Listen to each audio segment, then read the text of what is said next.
renovados por el Espíritu. Y para poder ser renovados por el Espíritu, una de las primeras cosas que queríamos hablar, compartir y dialogar es saber cuál es el rol del Espíritu Santo. Cómo el Espíritu Santo trabaja en nuestras vidas, en sus familias, en la iglesia. ¿Cuál es el rol del Espíritu Santo? Según algunos va a ser darte un don para hablar en lenguas, para hablar diferentes idiomas, va a ser un don para poder predicar, va a ser un don. ¿Es solamente esto el Santo Espíritu? Entonces es algo que me gustaría compartir con ustedes y para ello quería comenzar con una pequeña historia, una pequeña ilustración que en realidad era más para los niños, pero como ustedes son todos niños todavía en sus corazones, les voy a compartir la historia. La historia es la historia de un leñador. Cuenta la historia que allá en los países nórdicos, cuando el invierno va a llegar, es muy importante comenzar a talar los árboles para poder recoltar y hacer un stock para lo que va a ser el invierno duro. Este leñador dice que comenzó y dijo: hoy comienzo en este nuevo trabajo. Y les digo una cosa, hoy derribaré solo 5 árboles. Entonces el leñador salió de su casa, comenzó a la mañana temprano y empezó. Y se dio cuenta que el tiempo era un poquito más largo de que lo previsto. Pero al fin de la semana consiguió derribar 10 árboles. Entonces se dijo la semana próxima, ¿saben qué? Quiero más. 5 árboles, 10 árboles no es nada. Quiero mucho más. Quiero más árboles. Y entonces la segunda semana fue y trabajó más duro. Comenzó más temprano, terminó más tarde y le daba duro, no paraba. La tercera semana, no solamente que no derribó los 10 árboles, sino que solamente derribó 3 árboles. Y él no podía entenderlo. La cuarta semana dijo, esta semana trabajaré todavía más y trabajaré más aún. ¿Saben cuántos derribó? 1 solo. Hasta que muy desesperado este hombre, este leñador, dijo, ¿qué he hecho mal? Trabajo más y más y más y sin embargo cada vez tengo menos resultados. ¿Qué es lo que pasa? Y fue a consultar a uno de los ancianos del pueblo y le explicó la situación. Y este viejo anciano y sabio le dijo, querido amigo, te voy a hacer una pregunta muy simple. Cada mañana antes de salir, ¿has afilado tu hacha? Ese leñador se dio cuenta de que ahí estaba el error. Había olvidado lo esencial, afilar su hacha para poder trabajar. Y yo me pregunto un poquito, ¿cuál es o qué es lo esencial en nuestra vida cristiana? Díganme si hay veces no tienen la sensación que hacen un esfuerzo, hacen más esfuerzo y sin embargo parece que espiritualmente no crecen, no avanzan. ¿A alguno le ha pasado eso además de mi propia persona? Decir, bueno, generalmente a principio del año hacemos esto, no sé si les pasa, decimos, bueno, este año voy a empezar, voy a leer la Biblia, voy a leer 1, 2, 3, 4 capítulos por día. Pasa enero, el 1, el 2 de enero, el 3 de enero y el 5 de enero ya me olvidé de la Biblia. Nos pasa. Y entonces tratamos de hacer más esfuerzo. El año bíblico era terrible. Yo me acuerdo cuando era joven nos hacían leer el año bíblico. Había que leer entre 4 y 5 capítulos por día. Pobre del día que caías en el Salmo 119 para los que conocen un poquito la Biblia. Te pasabas 4 horas leyendo la Biblia. Pero en aquel entonces yo me acuerdo que cuando dejabas de leer 2 o 3 días, ¿qué hacías? Cuando volvías a coger tu Biblia, decías, bueno, ahora le doy y tengo que hacer todavía unos 15 capítulos. Al otro día no leías más. Esta es la vida. Y yo me pregunto si hay veces en la vida cristiana no nos hemos olvidado un poquito cuál es la esencia del cristianismo. Y permítanme que lo refleje de esta manera. Podríamos decir que la vida cristiana sería un triángulo o 3 cilindros uno dentro del otro. Pónganle en la imagen que quieran, a mí no me molesta eso, pero me parece que lo podríamos graficar en 3 lados, porque es lo que dice Pablo, somos cuerpo, espíritu y alma.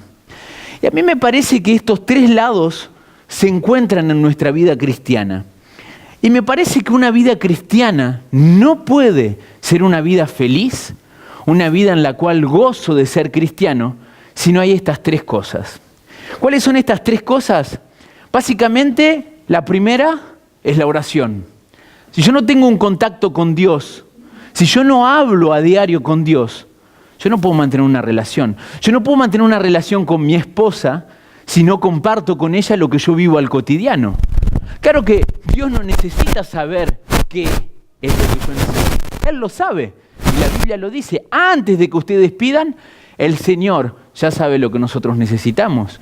Pero Él lo que sí quiere es mantener este momento de diálogo con nosotros. Quiere que le abramos nuestros corazones. La segunda cosa es la Biblia. La Biblia nosotros creemos que es la palabra de Dios. Creemos que Dios inspiró a hombres para darnos su revelación escrita.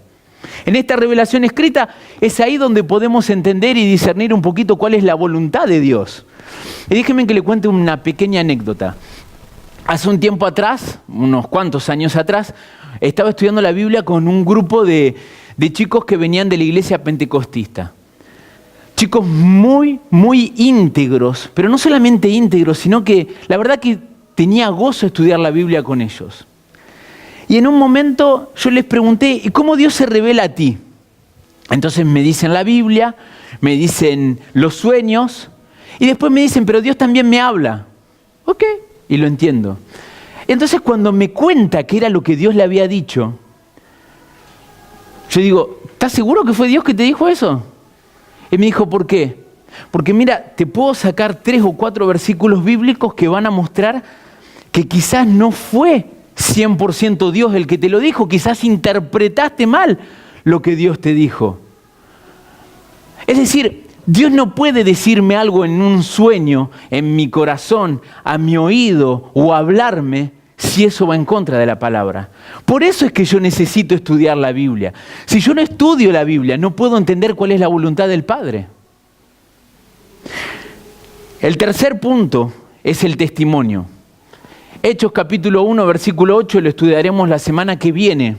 Habla de la dimensión del testimonio. Si ustedes abren el libro de Hechos de los Apóstoles, van a ver que una de las palabras que más se repite es la palabra testimonio, testificar. ¿Cuál es esa testificanza? ¿Se dice testificanza? Esa testificación. Se me chispoteó, dijo Esa testificación es compartir a los otros lo que Cristo hizo en mi vida. Si Jesús hizo algo en mi vida, yo lo puedo compartir. Y también tendremos toda una mañana sobre ese tema e incluso en la semana de oración volveremos sobre estos 3 aspectos. Pero hay algo que yo entendí y la verdad, para ser sincero, no lo he entendido hace mucho tiempo. Yo había entendido que estas 3 caras del triángulo son importantes. Yo había entendido que las 3 son principales para mi vida. Y durante mucho tiempo he luchado para poder conseguirlas. Es decir, me he obligado a mí mismo a ponerme de rodillas y orar. Me he obligado a mí mismo, a pesar de no tener ganas, de leer la Biblia. Me he obligado a mí mismo de ir a hablar a alguien de Jesús y no tengo ganas. Me he obligado a mí mismo. Yo les cuento mi testimonio, no digo que sea su caso, pero yo sí que lo he hecho. Y quizás me doy cuenta que soy un poquito como ese leñador. Quizás voy con mi hacha y intento y le doy duro e intento, pero me estoy olvidando lo esencial. Me estoy olvidando de lo primordial en la vida de un cristiano. Y evidentemente es el Espíritu Santo. Y miren, justamente hoy es lo que quiero compartir con ustedes. Y si en realidad no sería yo el que tengo que hacer el esfuerzo de ponerme de rodillas, el esfuerzo de leer la Biblia, el esfuerzo de testificar, si en realidad lo que Dios me pide es que yo deje trabajar el Espíritu Santo en mi corazón, cambiaría quizás la cosa. En todo caso es lo que a mí me pasó. Si tienen sus Biblias, me gustaría invitarlos a que puedan abrirlas. En Juan capítulo 14, 15 y 16. En el centro de esos capítulos hay un mensaje muy importante. Miren, déjenme que les explique algo. Nosotros hay veces como adventistas del séptimo día, hemos aprendido a estudiar la Biblia por versículos. Es decir, hacemos un estudio sistemático de un tema y agarramos un versículo aquí, agarramos un versículo allá, agarramos el otro aquí, que evidentemente esos versículos nos van a dar lo que nosotros llamamos una creencia fundamental. Es lo que creemos en realidad, ¿sí? Pero cuando el que escribió la Biblia, en este caso Juan, la escribió, él no pensó solamente por un versículo. Él pensó en un libro, en un evangelio, en una buena nueva que quería comunicar a todo un pueblo, en el caso de Juan. ¿Por qué les explico esto? Porque es fundamental comprender que el capítulo 14, 15 y 16 están muy unificados. Es decir, Juan tiene una actitud, tiene una intención para poner esos 3 capítulos de la forma. En el medio de ese capítulo, de esos 3 capítulos, se encuentra este versículo. Yo soy la vid, dice Jesús. Vosotros los pámpanos. Y el que permanece en mí y yo en él, éste lleva muchos frutos. Porque separados de mí, nada podéis hacer. Fíjense en qué quiere decir esto, mis queridos amigos. No sé cómo lo interpretan ustedes, qué es lo que ustedes entienden. Pero a mí me parece fundamental comprender que si yo quiero hacer frutos, es decir, si yo quiero leer la Biblia todos los días, si yo quiero orar todos los días, si yo quiero dar testimonio todos los días, y estoy separado de Cristo Jesús, ¿qué va a pasar? Esfuerzo y esfuerzo y esfuerzo y esfuerzo y nada. Siempre asociamos este versículo a la evangelización, pero el versículo, y Jesús no está hablando solamente de la evangelización, los frutos del Espíritu Santo, Gálatas capítulo 5, ¿qué dice? Son frutos del Espíritu.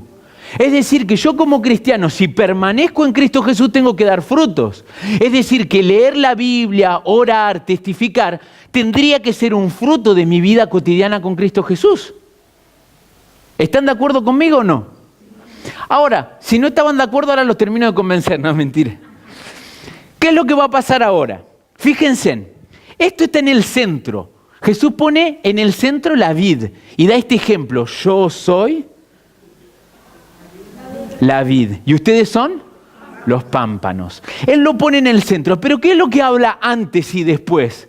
Acá es donde viene el mensaje magnífico que Juan tiene para nosotros. Fíjense en lo que va a pasar. Juan capítulo 14, versículo 16, primeramente.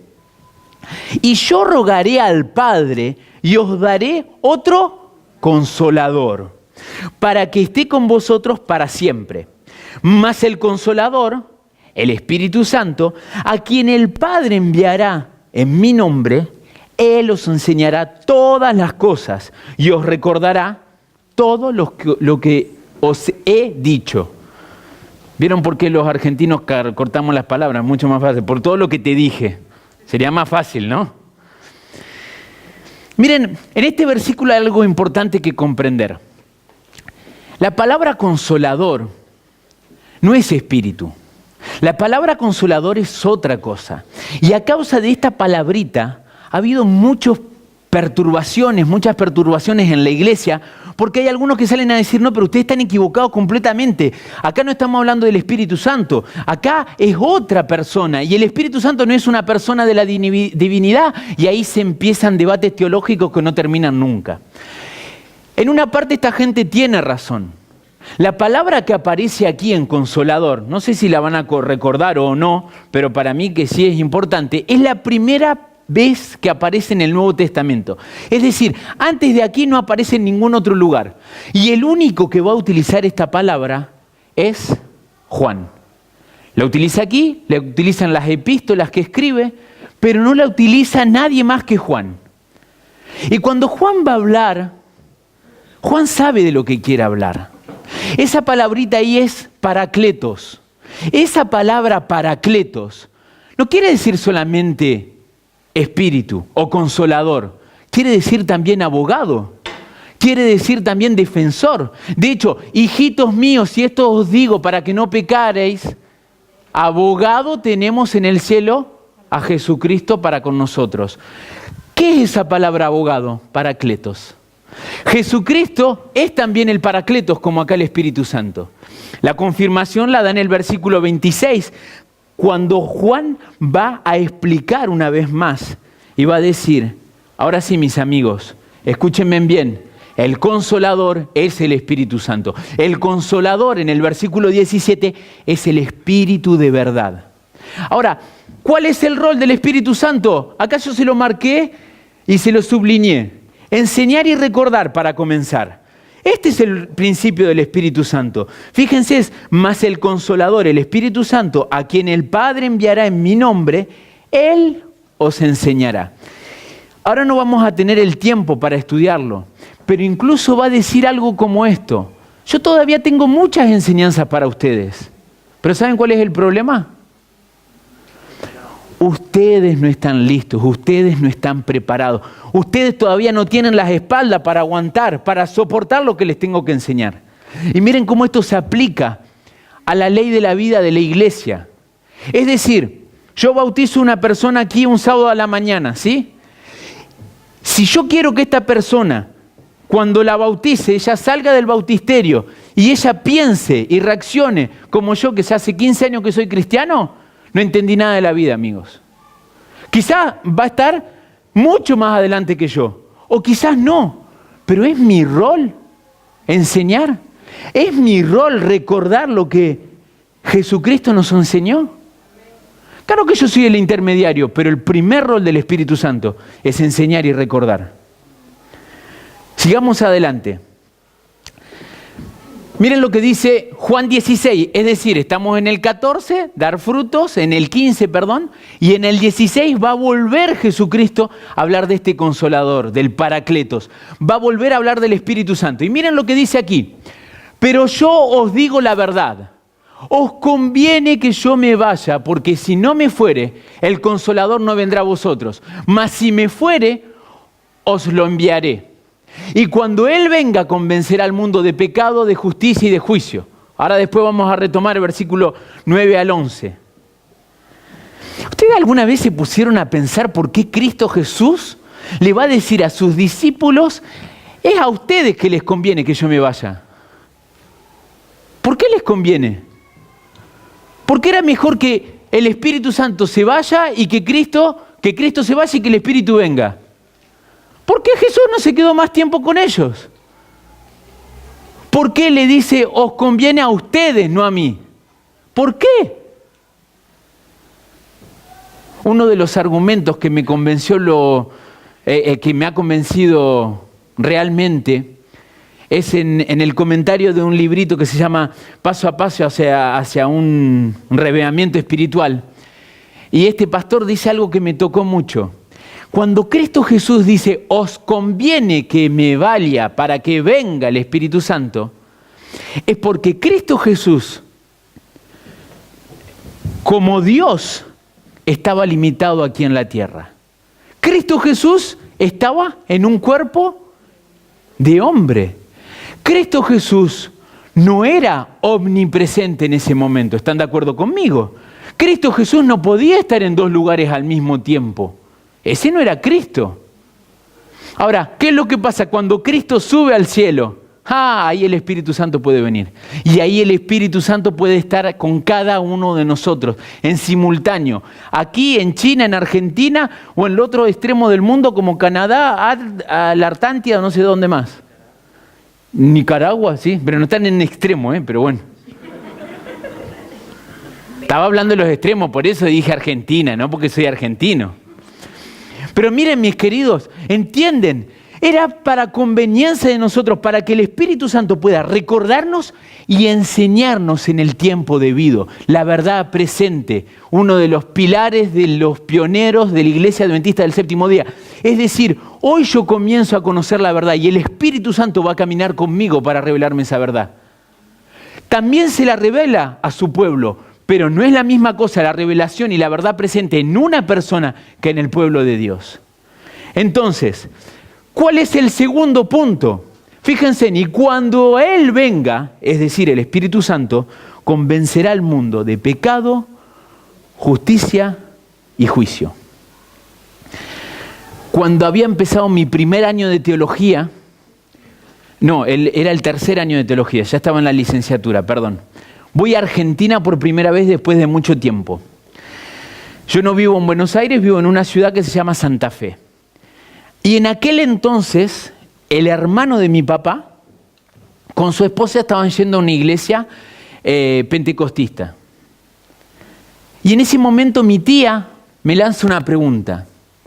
Y me dice, ¿cómo saber si recibiste el Espíritu Santo o no? Y yo le digo, no sé, tía, ¿vos qué pensás? Yo no respondí, escuché primero. ¿Quién es el que tiene que enseñar? ¿Yo? No, el Espíritu Santo. Entonces yo le dije, ok. Y le digo, ¿qué pensás? ¿Qué te han dicho? ¿Cómo te han enseñado? ¿Qué te han explicado? Ella me dice, mira, mi pastor me dijo que las cosas son fáciles. El día que yo pueda hablar en lenguas, es decir, en lenguas angelicales, y la palabra en 1 Corintios glosolalía, o sea que no es solamente en diferentes idiomas, ella me dice, el día que yo pueda hablar en esta lengua angelical y el día que pueda entender esta lengua angelical, es la prueba de que el Espíritu Santo está en mi vida. Porque en el Pentecostés fue lo que pasó. Ahí yo dije, bueno, mira tía, la Biblia nos enseña algo diferente. El primer rol del Espíritu Santo cuando viene a tu vida es convencerte de pecado, de justicia y de juicio. Y acá el texto dice algo que yo creo que muchos cristianos no tienen cuidado. Dice de pecado. ¿Por qué el Espíritu Santo nos tiene que convencer de pecado? Por cuanto no creen en mí.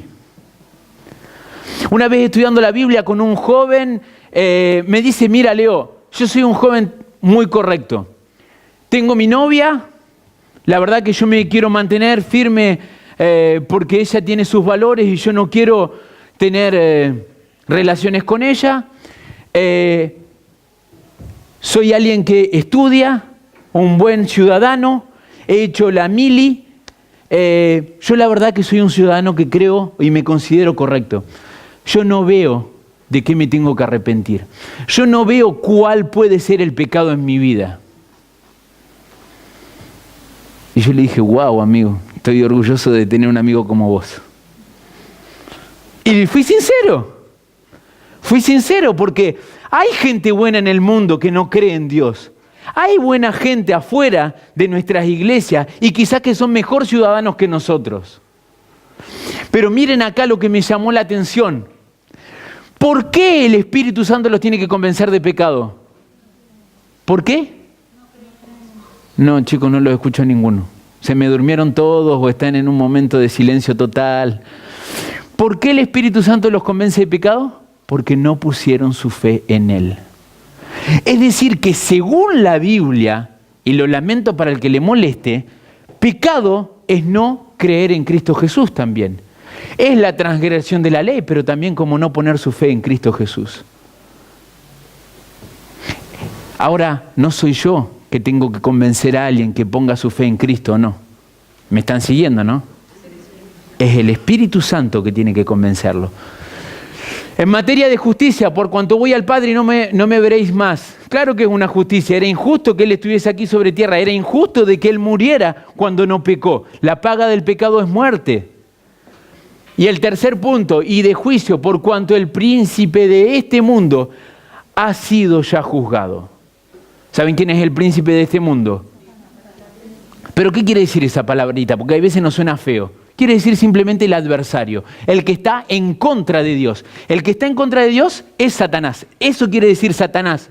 Satanás viene del hebreo y lo han hecho una transliteración. Han cogido la palabra y la han puesto directamente en griego, en español y en latino. Bueno, en latino y en español, en ese orden.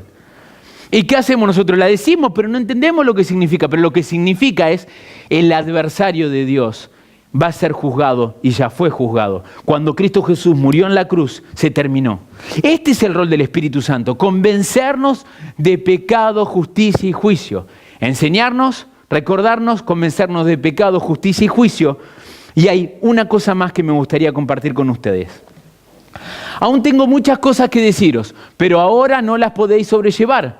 Pero cuando venga el Espíritu de verdad, Él os guiará a toda la verdad, porque no hablará por su propia cuenta, sino que hablará todo lo que oyere, y os hará saber las cosas que habrán de venir. El Espíritu de verdad. Otro de los roles del Santo Espíritu, y podría decir el tercero, según Juan, es guiarnos a la verdad. Y podría decir como Pilato en una película muy conocida, ¿qué es la verdad?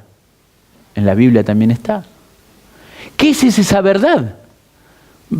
Jesús lo hizo fácil.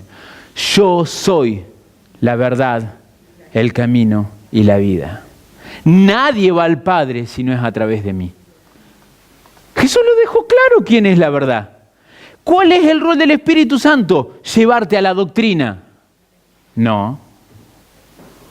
El primer rol del Espíritu Santo es llevarme a la verdad. Y Cristo es la verdad. Cristo, el Espíritu de Cristo, luego me lleva a esa doctrina, a esa creencia, a lo que Cristo quiere que hagamos. Porque hay algo que no les dije y acá creo que los traicioné un poquito. El capítulo 14, el versículo 15, Jesús comienza diciendo, si me amáis, guardar mis mandamientos. Es decir, que Jesús no dice, no, pero los mandamientos no pasa nada. No. Yo soy la verdad y la vida. Yo soy el camino que te va a conducir al Padre. Y es así que el Espíritu Santo va a trabajar en nuestros corazones. Es Él que nos va a guiar a la verdad. Ahora, miren, creo que acá lo podemos resumir y creo que esto es fundamental para lanzarnos en estas 3 predicaciones que vamos a vivir juntos, pero también lanzarnos en este momento en el cual vamos a reflexionar sobre la renovación que el Espíritu Santo puede hacer en nuestras vidas. Me parece que estos 3 puntos son capitales. Según la Biblia, según Juan, ¿cuáles son los 3 roles del Espíritu Santo? Primero, enseñar y recordarnos. Y fíjense en cuando dice recordarnos. La Biblia cuántas veces dice, acuérdate. ¿Cómo comienza el 4.º mandamiento en Éxodo 20? Recuerda el día sábado. ¿Por qué? Simplemente porque sabe que el ser humano olvida fácilmente. Si tú no haces memoria, el testimonio que pudo haber sido una bomba en algún momento de tu vida, hoy por hoy si ni te lo acuerdas. Por eso el Espíritu Santo viene a recordarnos en los momentos de debilidades, en los momentos que estamos arruinados y que decimos, ¿qué voy a hacer, Señor? Es ahí donde el Espíritu Santo viene y nos recuerda. ¿Tú te acuerdas lo que ya hice por ti en el pasado? No tienes que tener miedo por el presente ni por el futuro, porque yo estoy contigo. Lo que nos dijo Dani en su presentación. Tercero, convencernos de pecado, justicia y juicio. Y último, guiarnos a la verdad. Estos son los 3 roles, según la Biblia, principales del Espíritu Santo. Ahora, me gustaría terminar con un versículo y algo que me pasó en este verano justamente con estos temas, con el tema del Espíritu y de cómo el Espíritu trabaja en los corazones de cada uno de nosotros. Cuando entré a la iglesia, leí un pequeño libro que se llamaba algo de los fines de los tiempos. ¿Alguien? No sé si me puede... ¿Cómo? Eventos finales, gracias Eli, no me salía el nombre.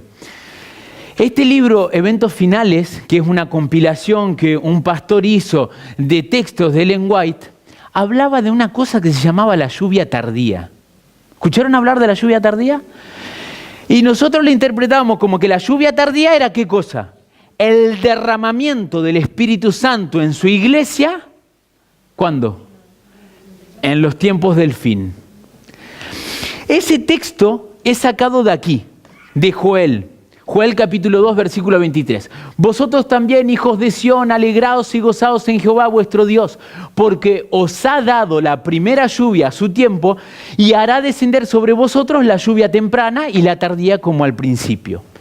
La lluvia tardía y la lluvia temprana eran 2 conceptos agrícolas de la época de Joel, de la época de los 2 reinos divididos que habían partido en exilio y que iban a volver. ¿Cuál era ese concepto agrícola? Era muy simple. En otoño, antes que venga el invierno, había una última lluvia en ese otoño que permitía germinar lo que habíamos sembrado. Durante todo el proceso de invierno la gestación se hacía abajo de la tierra y la lluvia tardía era la lluvia de la primavera que venía para recoltar lo que habíamos sembrado. Por eso era fundamental tener la lluvia temprana y la lluvia tardía. Si no teníamos la lluvia temprana, la tardía no servía a gran cosa. ¿Se han dado cuenta que los agricultores a veces dicen, sí, está lloviendo un montón, pero tendría que haber llovido hace 4 o 5 meses atrás, porque ahora ya no me sirve de nada? Ahora no va a empujar de abajo, es arriba solamente que moja. Esto se aplicó luego a la historia de la iglesia cristiana. Es decir, se cree que la lluvia temprana era el derramamiento del Espíritu Santo. ¿En qué momento de la historia cristiana?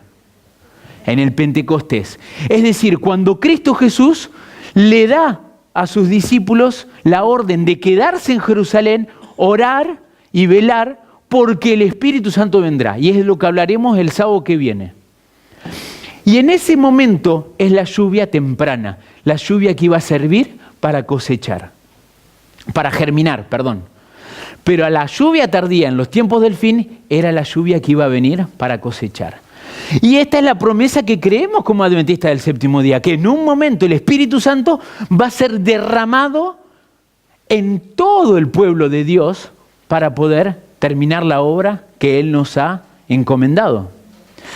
Sin embargo, la lluvia temprana comienza en mi vida. Es decir, cuando recibí al Espíritu Santo y Él me dirigió a la verdad y Él me convenció de pecado, de justicia y de juicio, y que luego ese hombre, el Espíritu Santo, esa persona, me lleva a estar convencido de que necesito a Cristo en mi vida, ahí fue la lluvia temprana en mi vida. Ahora, ¿cuál es la lluvia tardía en mi vida? En lo personal. ¿Cómo puedo saber si esa lluvia tardía va a llegar en mi vida, no en nivel iglesia? Porque eso no depende solamente de mí. Y depende de saber cómo estoy en mi vida con el Espíritu Santo. Yo creo que se los he contado ya, pero se los voy a volver a contar rapidito, Pero a veces me pasa, y durante los primeros años del ministerio me pasaba seguido, que cuando tenía que venir a predicar el sábado, el viernes en la noche, seguro que había guerra. Guerra.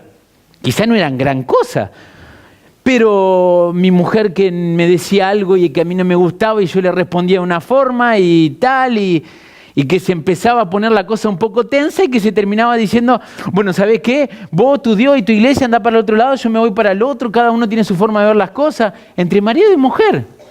A ustedes no les pasa, yo sé, me pasa a mí nomás. El problema es que mañana, enojado yo con Karen, tengo que venir a predicar.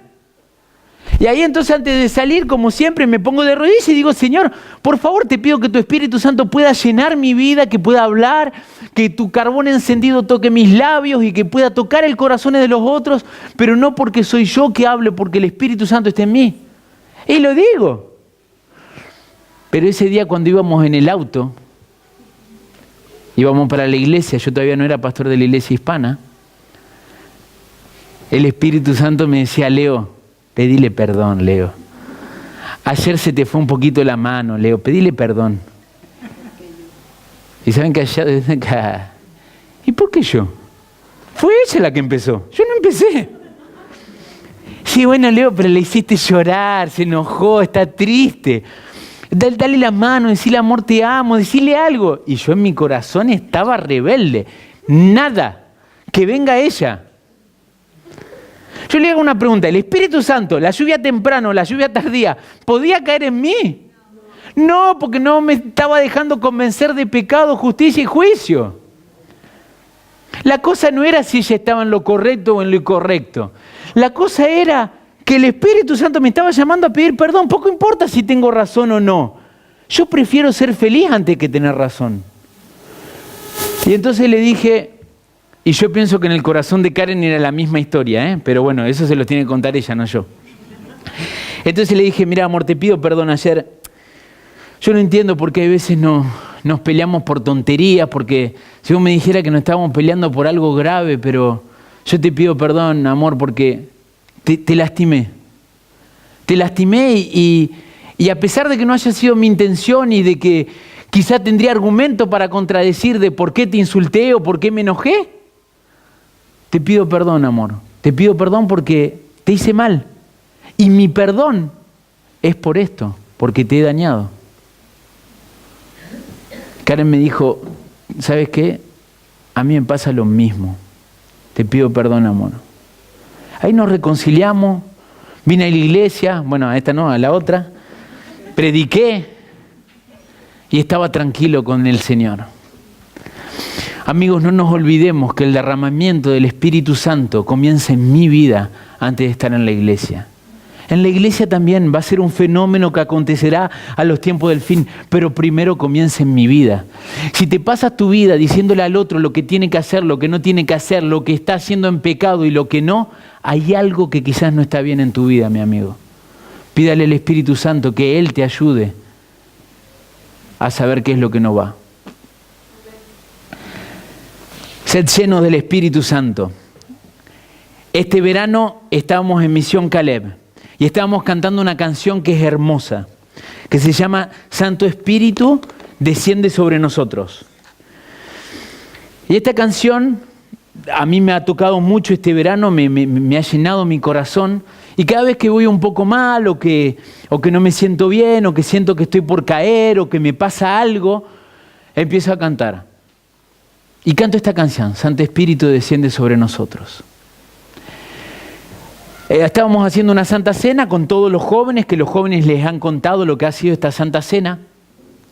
Y yo en un momento, impulsado, yo creo que por el Espíritu Santo, mientras que estaba la música, paro el canto, era yo el que estaba animando la liturgia, paro el canto y digo, déjenme saber una cosa, amigos, a todos esos jóvenes entre 14 y 18 años. ¿Quiénes de ustedes realmente alguna vez en su vida ha sentido el Espíritu Santo en sus corazones, en su cuerpo, en su vida, en algo? Y ahí la mayoría levantó la mano. Y yo dije, amén, gloria a Dios. Y seguimos cantando.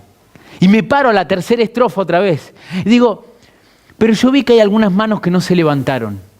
Y le dije, ¿sabes qué? No te sientas culpable, no te sientas mal. Pero si nunca en tu vida has sentido el Espíritu Santo, ora, pídele al Espíritu Santo que sea derramado sobre ti. Que Él se manifieste en tu vida, no te va a decepcionar. Y seguimos cantando, Santo Espíritu desciende sobre nosotros. Pasan los días, el jueves antes de irnos, de volver a nuestros hogares, una de las jovencitas que estaba ahí levanta la mano y dice, yo quiero dar un testimonio. El sábado Leo dijo quién había sentido el Santo Espíritu y yo levanté la mano, pero mentí. Mentí porque me sentía mal y porque no quería mostrar delante de los otros que yo nunca había sentido el Santo Espíritu. Yo estaba escuchando, ella estaba dando su testimonio delante de todos y ella continuó así. Pero después Leo dijo, si nunca sentiste el Espíritu Santo, pídele que se manifieste en tu vida.